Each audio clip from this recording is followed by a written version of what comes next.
Welcome back, everybody, to our first session. So we're going to be talking with James York from Enterprise Estonia about Estonia today.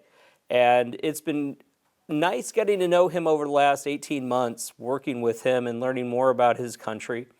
And we are happy to partner with him. So James, I'm going to have you introduce yourself, a little bit about your country, and then we're just going to have a really good, solid conversation about everything Estonia for the next 45 minutes. So James, take it away. Thank you. Thank you. So first of all, yeah, absolutely a pleasure, building this relationship with you. It's been productive. It's been fun. And I'm looking forward to continuing as you run really great events. So thank you for inviting us to participate.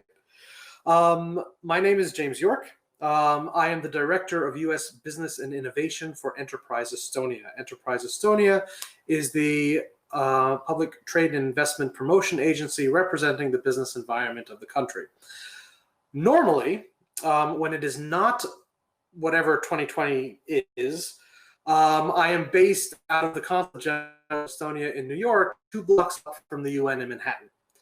Currently, I am speaking to you live from Tallinn, Estonia, which is the capital of the country, as I'm working remotely from HQ until the end of the year. In the capacity of my role, I act as a trade advisor, attaché to the consulate, and I act as a bridge in both directions for Estonian companies looking at accessing the U.S. market. So sharing contacts, market resources, market knowledge and know-how, and similarly helping American companies that are looking towards Estonia, either for the sourcing of goods or services, finding new partners, finding investment acquisitions, looking for site selections. So really anything that helps facilitate trade and investment in either direction is my purview, and that's why I'm here. Yeah, that's great. So let's go to that next slide, because I think most people don't know where Estonia is. We had this conversation yesterday. And what's unique and interesting about Estonia, which is this nice little blue dot in the middle of Eastern Europe. So talk about Estonia, its geography, and its unique place in the world. It's technically northeastern Europe. It is the northernmost of the 3 Baltic states. But interestingly, it is culturally very different from our neighbors Latvia and Lithuania. The Estonians are culturally and linguistically cousins of the Finns. So if you overhear Estonian and Finnish on the street, unless you're really, really familiar with the nuances of both languages, it's very easy to confuse the two. And in fact, until several years ago, I still made that mistake regularly, until my ear finally, after so long of being part of the Estonian community, adjusted sufficiently such that I can now differentiate the two. So yeah, definitely, yeah. One of my favorite anecdotes is that I used to work for a company in New York that managed the real estate portfolios for large public entities like New Jersey Transit, MTA, the New York City Housing Authority. I was doing commercial property management, and I was going out to inspect some properties in Far Rockaway. And I heard what I could have sworn was Estonian on the subway, and I got so excited because my spouse is Estonian, and I went up to them and I said "Tere!" and they looked at me like I had 3 heads because they were not Estonian, they were Finns, and I was very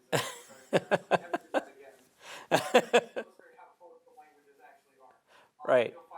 And in terms of the business culture as well, it's very much a Nordic culture, and what that means is that it's really, really transparent from the systems that are in place, from the rules and regulations and tax infrastructure, to just kind of the general ethos and ethics of the people.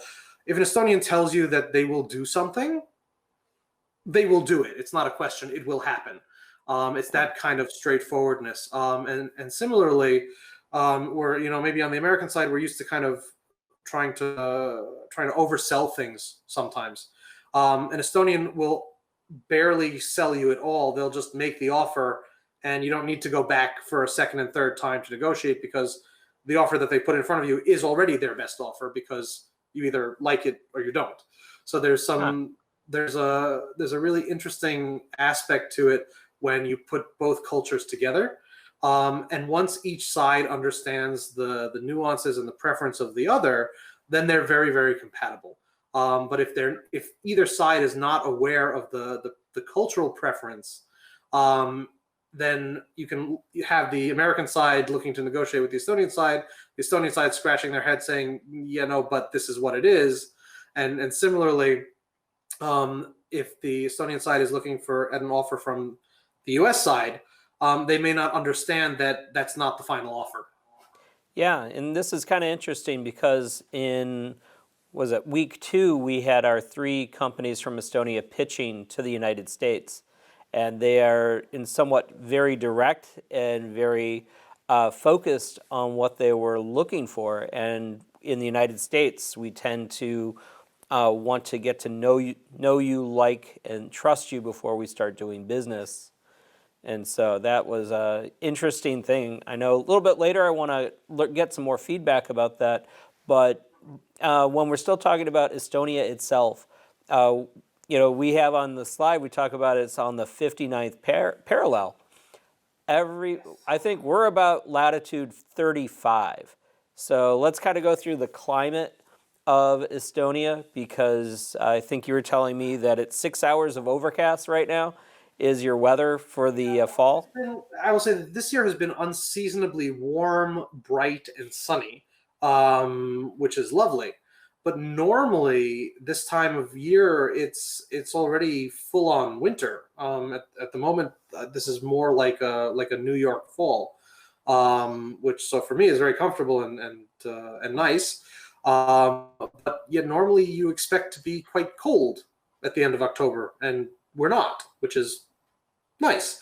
There are 3 to 4 months of absolutely glorious weather in the summer months. So from very end of May to end of August, and there, at the peak of summer around the solstice, it's nearly 24 hours of daylight, and it's absolutely amazing. Let's say the first time you encounter it, I recommend either having blackout shades for the windows or coming prepared with a very nice sleeping mask. But once you're used to it, the days are endless, and it's just a wonderful time to be in the country. Very few people are in the city. Everybody is out in the country enjoying. Estonia, of course, is a digital nation, so being able to work remotely is something that was second nature and totally doable regardless of where you are, even before COVID. So when the pandemic hit, Estonia could migrate online very easily because it was already part of the natural culture of how people work and live. So well, and we've talked about, you and I have had lots and lots of different conversations about Estonia, and some of the things that I found very interesting about it is it's a country of about 1.2 to 1.4 million people, but it's very digitally oriented.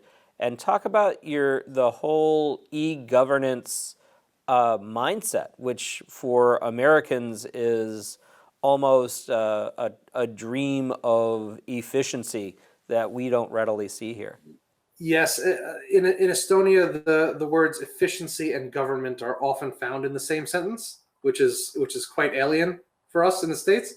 But I think it stems from this spirit of transparency. So the policies are straightforward and easy to understand. Let's say all the regulations that are on the books are human readable, right? So lawyer not necessarily required for interpretation. Now is that etched into their laws about human readable? No, I mean, we talked about this yesterday about human readable laws, because I was reading, I'll just say it, I was reading my ballot yesterday, and it was not human readable. Yes, so nearly everything here is human readable, which makes it also really easy to translate into an online digital arena, because it means that the systems and the platforms that can be designed around the existing legislation make sense because the legislation makes sense. So Mhm. it's very easy to translate these across mediums. Um, the Yeah, let's government talk actually about, yeah. Yeah, let's go through that because it took me, when we did our prep yesterday, probably a good 30 minutes to get my head around this secure digital identity framework that you have in Estonia, which sounds marvelous and protects uh, the individual's data privacy and data rights. So why don't you walk through that? So yeah, that is amazing. So let's say in Europe in general, data privacy, data protection is taken much more seriously than in the States. That's why there's GDPR that made everybody crazy a couple of years ago. Now everybody's kind of found their way. But it means that in Estonia, the individual citizen owns their data, not the state. And Gesundheit. Thank you. I hope you are 6 feet away from all your colleagues. They're more than 6 feet. I can throw things at them though. There you go. Uh, so the government actually has what's called an ask once policy, which means that any branch of the government can only ask you for your information once. So if some government agency knows your birth date, then legally no other government agency is allowed to ask you for your birth date because this information should be known because the government should act as a cohesive entity, which oftentimes it's not. And even here, obviously, there are different ministries, there are different agencies, there are different bureaus. So what they've developed that allows for this kind of required seamless communication of personal data is a system called the X-Road, which is actually an open source technology that Estonia exports globally. So it's in use in many countries around the world. And the X-Road basically allows for different silos of information to communicate with each other on an as needed basis. And because it's all digital, it happens in near real time. And the user experience for the citizen or the e-resident, which we'll talk about a little bit later because it's a whole other category of user, of public services, it's seamless for them. But what it accomplishes is that the individual data is secure and kept private and with the steward that was initially intended to be kept with. Because as soon as the request is fulfilled and the task that it's needed for completed, then the non-steward entity deletes the data because they don't need it anymore. They only needed it for that one part of the process. Yeah. Oh, just yeah. How does the the data deletion go? As somebody who's almost used up 2 terabytes of data on my Dropbox, I never delete anything. So how does that work? Yes. So when you go to Google and ask to make sure that you're not a robot, you would pass. But the systems that manage this process wouldn't because they delete the stuff as soon as it's not needed. Okay. No, it's a total mind shift. I've been in business 22 years in the States. We've gone through how you retain credit card receipts, how you retain somebody's social security numbers, all the different privacy pieces. Definitely from an American doing work with people in the EU and getting my head around GDPR with the double opt-in for newsletters and things is a complete mind shift, as in instead of reading from left to right, you're reading from right to left.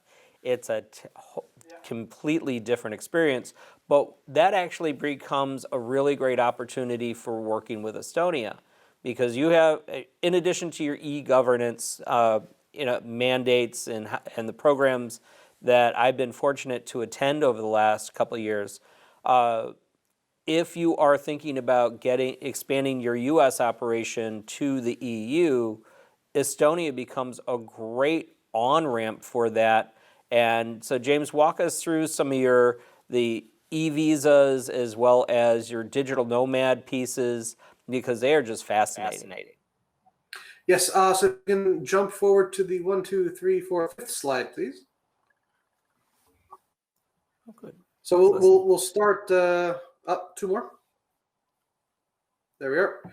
So we'll start with e-residency, which is kind of the let's say it's the gateway drug to the Estonian digital infrastructure. E-residency is a little bit of a misnomer. It doesn't impart any sort of residency or entry rights. But what it does do is it gives you a legally valid digital identity with which you can, as someone who is a non-resident, non-citizen of Estonia, interact with all the different public and private services that exist on the Estonian digital infrastructure. And while Estonia itself is a small market, because Estonia is an EU member state, it means that an Estonian digital signature, which you would execute with your Estonian digital identity using your Estonian digital identity card, is valid in any other EU market and allows you to transact seamlessly across all the different member states that you'll find here. It also means that you can administer a company in Estonia entirely remotely without the need for having any physical documents notarized or apostilled or mailed back and forth. You can just sit in front of your computer, plug in your USB adapter, plug the card into the adapter, open the software, enter your PIN codes that are secure and personalized to you, and you've just executed an agreement or paid a bill or filed your taxes, and it's amazing. Wow. Yeah, because I was looking at the slide and you have a dongle, like this USB dongle. I didn't realize that you have a dongle and a card and a PIN code. So a whole bunch of 5-factor authentication, but that little... And now there's actually an app on top of it called Smart ID, which you can then only set up with the ID card. But what it means is that you can, once you've established the secure link between this app and your digital identity using the ID card, you can leave the ID card in your wallet and you can sign things securely through a mobile app that just pops up a notification, no hardware needed. So that's how I use it mostly, and it's seamless, it's secure, and it works really, really well. Yeah. Now, for an American setting up shop in Estonia, how prevalent is English as the primary business language versus Estonian? Extremely prevalent. So, I mean, there have been foreigners who have been living here for, 15, 20 years, and they still don't speak Estonian. And they run businesses, and they are active members of the community, and it's absolutely a non-issue. You'll find that most of the actually, there's an opportunity if you can pop to slide 3. So kind of more about the culture overall. So the population here is nearly everyone is at least bilingual, if not multilingual. And the level of competency, they will all tell you that their English is not very good. Don't believe them. Their English is fantastic. And my standing response is, your English is significantly better than my Estonian, so please don't feel embarrassed. And yeah, I mean, overall, it's really English friendly. It's really business friendly. We talked already about the transparent Nordic business culture. Everybody's multilingual, technically competent. There are courses on programming that are already given to students in elementary school. So this is something that's kind of baked into the society from a very, very early age. Further to systems like the X-Road and digital identity, 99% of public services are available online. The only thing you can't do is really get married and divorced. That they want to see you in person for to make sure you really mean it.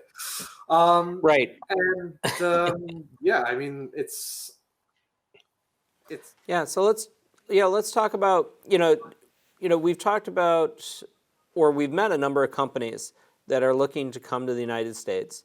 But from a country, in addition to IT, fintech services, e-government services, and managing e-government services, what are some other sectors and industries that Estonia is looking to recruit, but also looking to export expertise? So in terms of expertise, we have a really thriving energy sector here.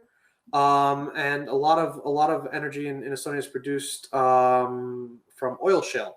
And we have expertise in country to do this cleanly, efficiently, and with less waste and environmental impact.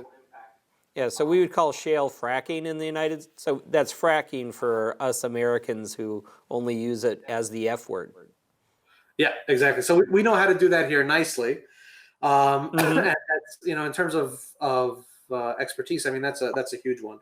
But in terms of, general knowledge that the market has, I mean, you have to remember that this is the country where Skype was built. And the same, the same people who built Skype from the ground up are the same people who are now, captains of industry here, more than, 15 years on. And because the environment, the ecosystem is so cooperative and collaborative, you're getting this extremely high level competency fed back into the ecosystem on a regular basis, largely through the startup community. And so let's say every generation of Estonian companies is building on the generation prior. So already, we're 3 or 4 generations in from that initial Skype acquisition by eBay, where there was this huge capital influx that then went right, not only into the founders' pockets, but also back into the community and the ecosystem. And that's why we have more unicorns per capita than any other country globally, which is amazing considering how few people we have here. Yeah, I mean, with 1.2 million people, a couple of billion-dollar corporations go very far. Yes, they do. Yes, they do. So we have 4 at the moment.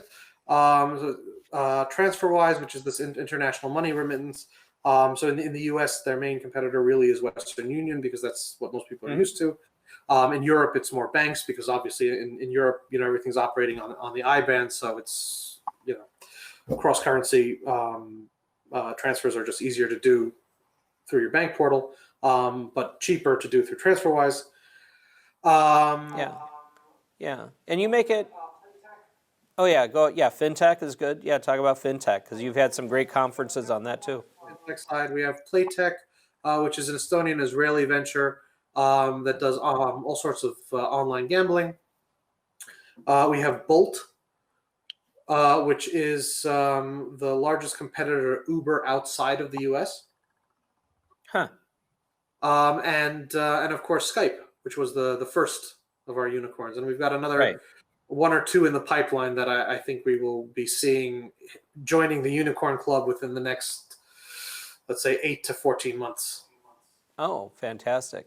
But also Estonia is lucrative from people just wanting to try it out. So why don't you talk about the Nomad Visa, what that means, because it sounds really, really nice to be there 2 weeks before the beginning of May. So when you come in, you lock yourself in for 2 weeks of quarantine, and then you could play all summer.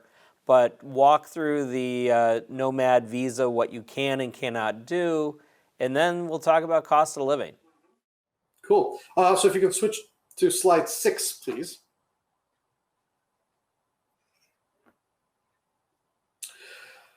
So there are really 2 types of visas that we're talking about, and they're both technically the same visa. So not to get into consular affairs, as I am not a diplomat, but nor should you play one on TV either. I do not play one on TV or on the internet. No. But there's a D-type visa, which is a standard Schengen long-term stay visa, because Estonia is of course part of the Schengen Zone. And so once you're here, you can move around within the same cluster without having any border control, really. In normal times. Obviously, with Corona, it's a little bit different, and some countries have quarantines on other countries. Just like in the U.S., we have state-to-state quarantine rules in place now. The way to look at these is that a startup visa is for startup employees and startup founders who are looking to come to Estonia, either to work or establish their business or for their team or have this as their base of operations. And so they enter on a startup visa, and they're here, and they have to go through a special selection committee. On the digital nomad side, this is for anybody who can work remotely. So really, the only rule there is that you're earning a certain threshold of income, and that you're not working in Estonia. Right. And that means you're not transacting business in. So if I was running SelectChicago and all my commerce or all my activity was SelectChicago based in the United States, but I am basically hoteling in Estonia for the summer, that would be fine. But I'm not to go out and solicit consulting services to businesses in Estonia at that time. On the other side, if I'm in the, yeah, go ahead. No, I was going to say, so it's meant to kind of open up the country, recognizing that, let's say, again, in normal times, the trend towards digital nomads has been increasing, and we wanted to make the country more inclusive so that people could spend time here and experience the country while they're doing whatever work they happen to be doing. Okay. And so once you're in Estonia, I'm starting to really like the idea of summering in Estonia for a couple of months. And if I'm using that as a base of operation, and you were talking about a certain cluster, how many of the states in the EU would I just be able to travel through with my Estonian Nomad Visa? So that is technically a consular affairs question, so please don't hold me to this answer, but my understanding is that if you're on a long-term stay visa, then you can stay in Estonia for as long as that visa is valid. And then as a U.S. passport holder, the time that you can spend in other EU countries within the Schengen Zone, there are... Yeah, what is the Schengen Zone? Because, that's a new term for me. What's the Schengen Zone? Okay, so the Schengen area are a group of countries, are a group of countries where there's basically no active border in place. So the UK is not in Schengen until the end of the year. It's still in the EU, but as of January 1st, it won't be. Historically, even if you're traveling, say, from Estonia to the UK, you still have to go through customs at the airport because they're not in the Schengen zone, so they have different controls around entry. But however, if you're flying from Estonia to, say, Germany, France, Denmark, Holland, you get off the plane and it's as if you'd arrived domestically. Okay, no, that's great, because I just didn't know if that was a smaller subset of the EU, but mainly it's everywhere within the EU. You're basically for the Americans who are traveling domestically. That's more diplomatic corps, definitely not URI. And so that's great. We talked about this yesterday because, we talked for a while yesterday. In addition to, you don't have daylight savings time, so you're 6 hours ahead, and next week you'll be 7 hours ahead of us. Yeah, exactly. So we do have daylight savings, but there is like our units of measurement between metric and standard being anything but. So on the shift of the clocks, also America and the rest of the world don't always line up one for one, and this happens to be the 1 week where there's this 6 hour difference. Normally, we are 7 hours ahead from New York, 8 hours from Chicago, 10 hours from the West Coast. Okay. And then let's talk about cost of living, because we talked about using as a base a 2-bedroom apartment in an urban city, say New York, Boston, Chicago, and then the the capital of Estonia and the kind of the Boston area of Estonia. So why don't you run us through some of that, because that is really eye-opening for our folks. Yes. So let's say it like this. So I'll speak to the New York rental market as it's the one I'm most familiar with. If you're looking for a 2-bedroom apartment that's not a hovel, but like a livable space in a nice building, you could easily spend $5,000 or $6,000 a month on your rent in Manhattan, in Midtown, and that can go up astronomically depending on the quality and the caliber of the building that you're looking at. If it's elevator, full doorman, whatever. But we're talking about like elevator or walk up, not full service, but just having the space.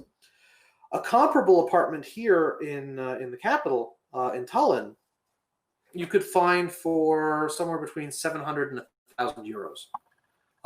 So a quarter of the price of what it would be in a market like New York. Similarly, if you're going to Tartu, which is the university town, so as you said, it's this kind of relationship like New York has to Boston. So Tallinn is similarly related to Tartu, or vice versa. Just again, everything is smaller and closer together, matching the broader Estonian context of just being small. Those prices drop even more. And that's really nice to know, because I keep looking at Estonia similar to how I was looking at Ecuador last year and Uruguay, and then coming years of you're making it very easy to try it before you buy it. So you're able to come in for a number of months, work remotely, figure out if that's someplace that you want to get comfortable with the community and the culture, and then decide if you wanted to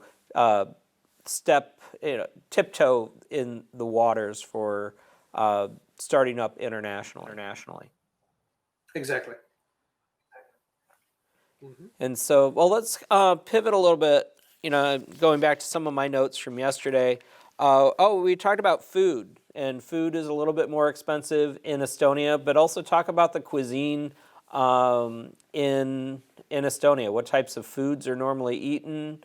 Because obviously in America you can have everything from ribs to gumbo to fried or macaroni and cheese on pizza, which I'm still not buying into. I wonder if that is more or less controversial than putting pineapple on pizza. Yeah, no, the Canadian bacon and pineapple, I think, we've had 40, 50 years of that. We had for our lunch last week macaroni and cheese on pizza. I don't know. That one's rough. I know I'm in the minority of the people in this room with me that they love it. I don't know. So talk to us about Estonian cuisine. So Estonian cuisine. So okay. So because the physical environment, right? Not just the business environment. The physical environment is really clean and pristine. I mean, we have one of the most pristine natural environments in all of Europe, and probably about half the country is actually covered in forest. And I think about 20% of those forests are deemed, kind of organic plots. So for anything that grows there, the food here is really good. It's fresh. It's healthy. It's not particularly processed. And in terms of cuisine style, you can, I would say it's quite global at this point. You can find everything: Chinese, Indian, pizza, burgers, all the stuff that we're familiar with at home in the States. Plus, mixing in that more traditional Estonian style. So, having, dark rye bread, smoked fish, different root vegetables, berries, amazing chocolates. And you kind of all put it together, and there really is something for everybody here. But the cuisine itself is defined, I think, by kind of heartiness and the purity of the food that you find here. Mm-hmm. No, and that and that's good. Is the capital city more of a roll up at 8 o'clock at night, or is it a 24-hour city? Definitely not 24 hours, but there's things are generally open till about 9, 10. And on the weekends, the nightlife can go into the wee early hours of the morning. One of the things that has been done here recently is that they, at least in Tallinn, they've been banning alcohol sales after midnight as part of their pandemic response measures, just to kind of discourage people from being too chummy. But I can't say it's not working, because we currently have the lowest infection rate in Europe, period. So it's doing quite well. Not knock on wood, but it's it's one of the better places to be in terms of the pandemic. Yeah, a good place to hole up. That's kind of where I'm looking at this as a bolt hole to go hide for 4 or 5 months in the summer. Estonia sounds like a wonderful place. Are there a lot of outdoor activities? Because I don't know if you're on if it's a flat plane or if it's rugged, or you also are on the Baltic Sea, so you have a whole bunch of stuff. Yeah. Estonia is an extremely flat country. So slowly, most organizations are flat. The government is fairly flat. The land is also flat. So you see, there's a lot of parallels between the physical environment, the cultural environment, and the business environment. They all are reflections of each other. But yes, outdoor activities are tremendous here. There are so many amazing sites and locations to go visit. And let's say most Estonians on the weekend are not sitting inside. They are out hiking, running, swimming, when there's snow, cross-country skiing, and it's kind of a very active, sporty place to be. And just like the nature is such a huge factor in producing such high-quality foodstuffs, nature also is an integral part of the play side of people's lives, not just the business side.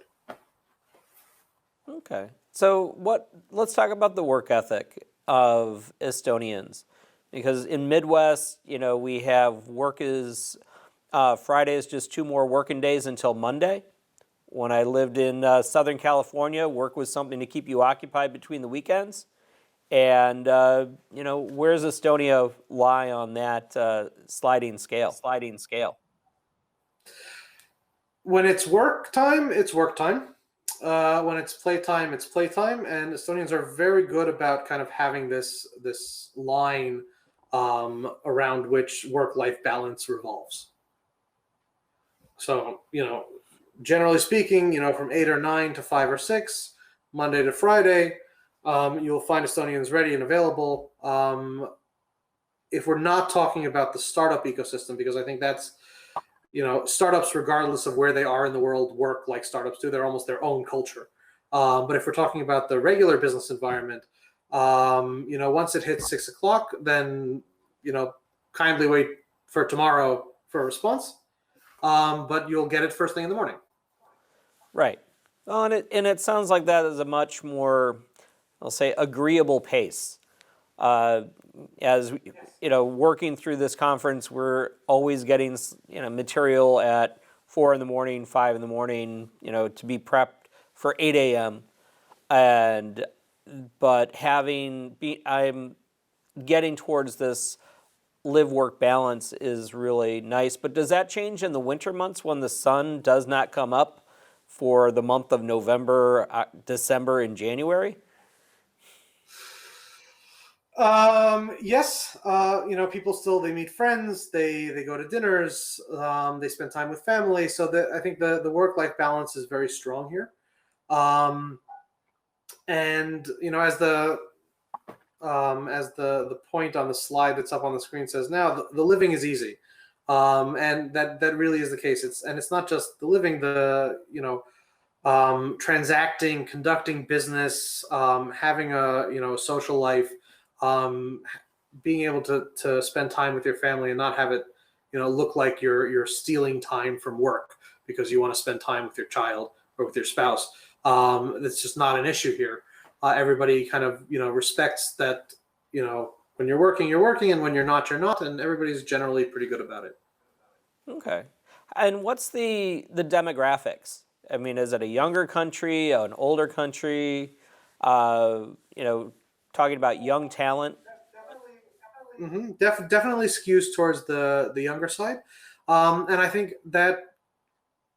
So, all right, obviously the existence of the demographic is not something that was really planned, but in terms of the presence of younger people in prominent positions, I think that's a kind of an ethos that was put into place back in '91 when the country regained its independence. And they were coming out of these 60 years of occupation and kind of looking around and saying, like, well, okay, we're 60 years behind the Finns, whereas before this started, we were actually leading on them. How do we fix this? And they mostly have, and I always attribute this to really two things. There was the general consensus at the very beginning of the re-independence period that there should be this heavy focus and investment into technology. So in terms of public systems, in terms of education, in terms of competency, in terms of really technology fluency, right? And the other kind of pillar decision that was made was that the country should really be a meritocracy and should be given to the young. So a couple of years back, the prime minister prior to the one that we have now was actually the youngest prime minister in Europe, period, ever. I think he's now subsequently his record has been beaten by the prime minister Finland. But we had the record for a while, and it's really common to see young people in really senior positions because if you have the competence, if you have the skill set, if you have the ability and the will, nobody's staring down your resume to make sure that you spent 10 years in one position and 7 in another and another 13 somewhere else. It really is a results oriented culture, and that again it's true across all layers of the society, from the business ethos to the social. Oh, that's great. And when we talked about this too, where you have a good friendly way of the people working together. Like we had 3 companies pitch earlier in September, and I was amazed at how many of them were getting pilots for their technology from Walmart. And how did that work? And since we had 3 different companies from 3 different industries, it seems like there is a lot of cross-fertilization of ideas from companies that are not competing head to head. Absolutely.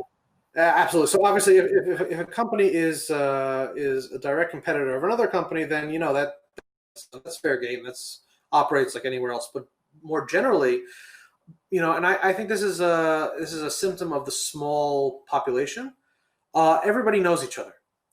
In the rest of the world and in the U.S. in particular, we generally go by these 6 degrees of separation. In Estonia, it's very often 1 degree or less, and that means that everybody has this really kind of collaborative, cooperative spirit and attitude, and everybody here really understands that a rising tide lifts all ships, and if a company is not a competitor, then it is extremely common here for business networks and relationships to be opened up to others when there's an obvious fit. So further to the point you were making, one of our premier robotics companies, Cleveron, who was part of this pitch event, they're addressing last mile delivery issues, whether it's point of pickup at some place like Walmart, or creating autonomous delivery drones that can take your groceries to your door. they helped to facilitate introductions to Walmart for another company that was pitching on that day, Pactum, which does AI-driven chatbots for contract negotiation. And so this kind of cooperation, sharing of contacts, sharing of resources, when it's not inherently competitive, is kind of the default nature of the environment, and it's really driven, I think, by the startup ecosystem. Has had spill out effects in terms of the broader business culture over the years. So you see it even in sectors that are not directly startup related.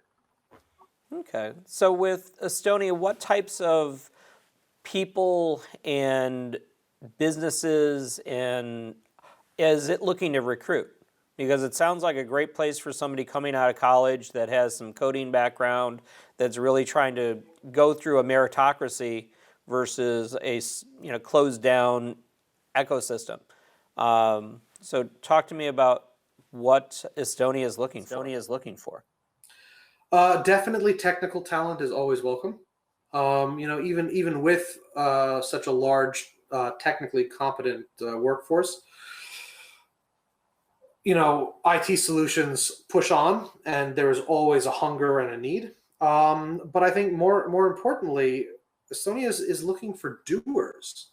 People who really want to roll up their sleeves and get to work. And I was actually just speaking with my colleagues from the Work in Estonia side of Enterprise Estonia, and they were saying that in the course of their work, what they find very much is they'll find people who were maybe lower mid-level from really large companies like Google, where it's yes, it's an innovative company, but there's so many layers of bureaucracy at the organizational level that they need to work through, that when they're presented with the opportunity to work in Estonia for a company here, very often what they're hearing as feedback as to why they decided to make the move is because the opportunities here afforded them so much greater latitude than they would have had anywhere else, that it is a boon for their career because it allows them to explore different sides of their competencies,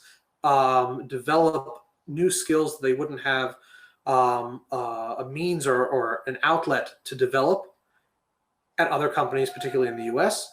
And it gives people a sense of ownership that they can't really find elsewhere in their professional life. So it's a really compelling draw for many, many people.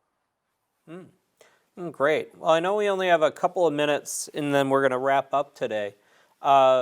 Let's talk about some of any feedback you've got from Cleveron, Pactum, and Coda from when they pitched. Yeah, they all enjoyed the event tremendously, and I don't want to get into details, but I believe that that they've all made some good connections that they are following up with. So we can call it a success. That's great, because I know next year, we want to encourage and foster stronger ties with Enterprise Estonia and SelectChicago, because it just comes into finding people. We talked about this a couple weeks ago. People like us do things like this, and each different group has different strengths and weaknesses for working together. It is definitely a pleasure working with you, James, because with your business background and your real estate background in New York really helps lend to an understanding of how business is done in the United States and be that bridge to how things are done in Estonia, which, because it's such a different Nordic environment, culture, business environment, even though you're relatively close to Poland, it's an entirely different.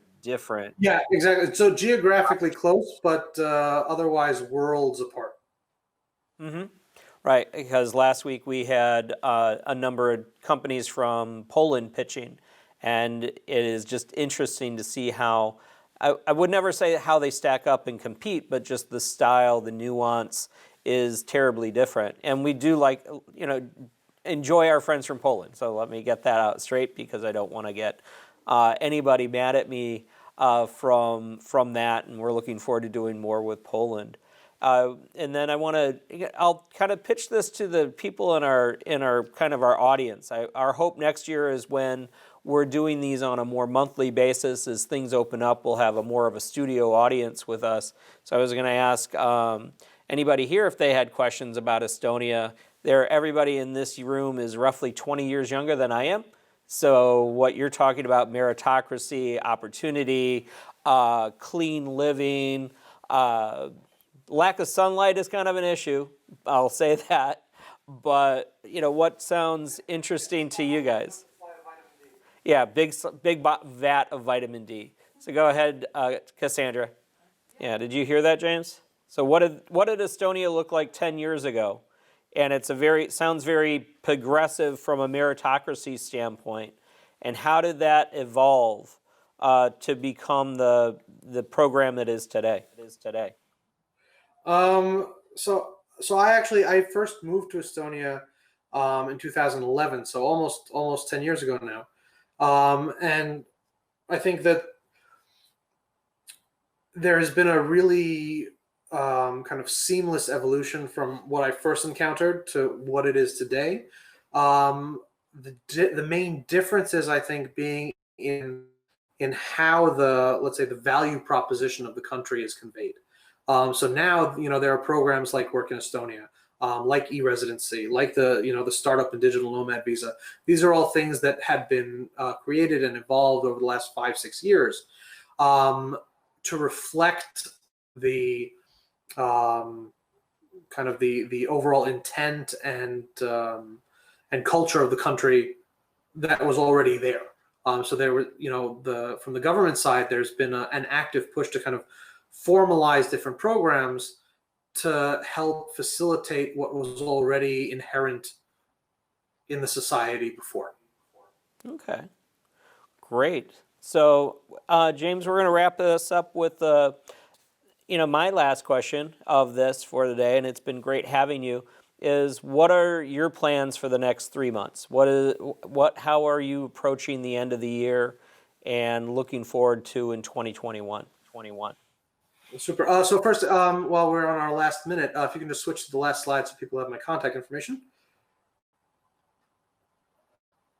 And I will preface with anyone who is watching, please feel free to email me. Reach out. Very happy to have a conversation and help with anything Estonia, US related that might be on your mind. Further to your question, what are the next 3 months look like? So I'm going to be based in Estonia at least until the end of the year, and really focusing largely on virtual events and trying to overcome the current challenge of closed borders, because ultimately business is not about business but about relationships, and so being able to facilitate face-to-face interactions when you can't physically meet face-to-face, I think is the biggest challenge that we're all looking to overcome over the next few months. And that's definitely where my efforts have been since since this all started, and where they will continue to be until we approach some normalcy again. Well, great. Well, thank you, James. I appreciate you coming in today. And yeah, and again, I know you and I will be talking more over the next couple of months. This was a great conversation today, so I'm going to say goodbye, and then I know I'll see you soon. Excellent. So a pleasure. Thank you again.